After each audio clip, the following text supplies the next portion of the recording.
Le refuge de l'Arche est un lieu où sont accueillis des animaux qui ont des difficultés. Ça peut être des animaux trouvés en perdition dans la nature et ça peut être aussi des animaux que les gens ont eu envie d'avoir chez eux et qui deviennent embarrassants.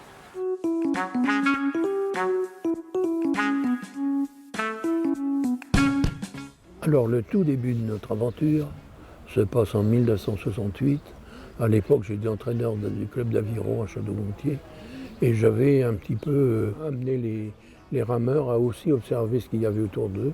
Ils ont découvert un cormoran qui pensait être un canard, qui ne pouvait plus voler mais qui plongeait très bien.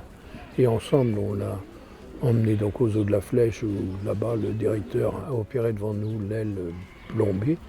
Et là, on a su qu'il y avait des plombs. Donc, au retour, les jeunes m'ont dit c'est dégueulasse, les gens tirent sur n'importe quoi, on devrait protéger les oiseaux.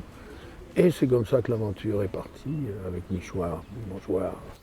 En 1968, quand le Club Chouette est né, d'aucuns se jetaient des pavés sur la figure à Paris parce qu'il y avait besoin de faire exploser les murs de la liberté. Et ben ici, la défense de la liberté, elle passait par un homme qui s'appelle Christian Huchedet et qui posait ses petits nichoirs bien gentiment dans les jardins publics de la ville. Il a dû être pris pour un doux rêveur, peut-être même d'ailleurs que celles et ceux qui ont confié le premier hectare de ce refuge de l'Arche se sont dit « Oh, l'aventure ne durera que ce qu'elle durera ». Et puis voilà, ça fait 50 ans pour une raison très simple, c'est que c'était les bonnes questions qui étaient posées à l'époque.